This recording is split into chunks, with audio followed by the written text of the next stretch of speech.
Salam sejahtera tuan-tuan, puan-puan.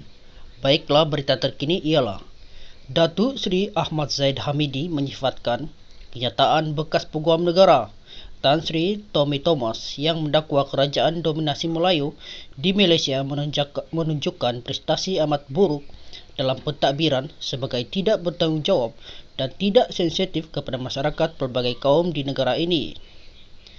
Presiden UMNO itu berkata, Tommy tidak wajar membuat tuduhan berkenaan secara pukal yang sekaligus mencerminkan sikap prejudis seolah-olah adanya sikap melemofobia.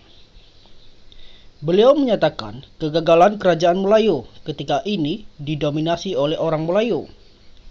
Beliau memuji kerajaan PH Pakatan Harapan pula, sedangkan kerajaan PH 22 bulan dahulu ditadbir juga oleh orang Melayu, malah ramai mereka kini berada dalam kerajaan Perikatan Nasional PN.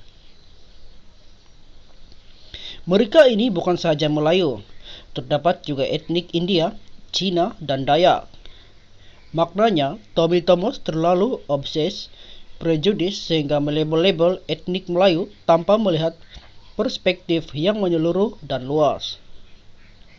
Tommy Thomas lupa statistik 2021 bahawa Melayu dan Bumiputra mewakili 69.8%, etnik India 6.8% dan Cina 22.4%. Apa makna statistik ini? Ini bermakna mana-mana parti politik tidak boleh mengabaikan etnik yang membentuk majoriti dalam apa-apa keputusan politik dan pembentukan kerajaan, katanya dalam kenyataan yang dikeluarkan pada Selasa. Pada Sabtu lalu, Tommy dalam sebuah forum bertajuk Dark Force Towards GE15 yang diadakan di Dewan Perhimpunan Cina Kuala Lumpur dan Selangor dilaporkan mengecam dua pentadbiran selepas kejatuhan PH pada 2020 dengan mendakwa ia melambangkan kegagalan kerajaan dikuasai Melayu. Katanya lagi, kerajaan semasa adalah ilustrasi ketuanan Melayu dan 2,5 tahun kebelakangan ini, kabinet didominasi sepenuhnya oleh orang Melayu.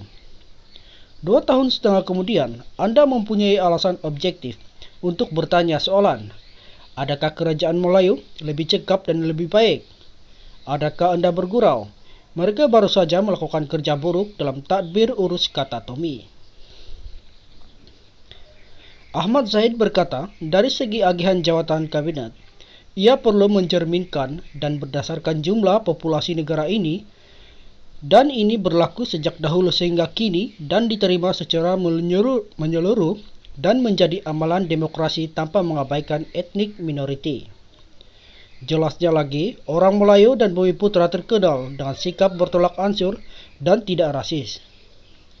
Walaupun ramai mereka cemerlang di peringkat asasi dan matrikulasi mencapai himpunan purata nilai grade HPNG 4.0, akan tetapi ramai Melayu Bumiputra kurang berpeluang mengikuti kursus yang mereka minati seperti bidang perubatan.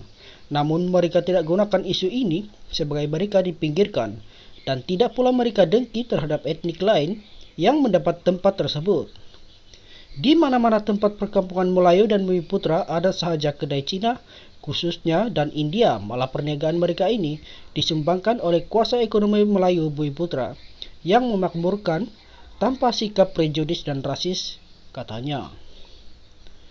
Tambah Ahmad Zahid lagi, Tommy dilihat lupa akan kedudukan yang dicapai beliau sehingga dilantik sebagai Peguam Negara oleh Yang di-Pertuan Agong disebabkan Malaysia sebuah negara harmoni daripada segi perpaduan, walaupun beliau dikecam kerana tidak fasih bahasa Melayu yang menjadi bahasa kebangsaan negara.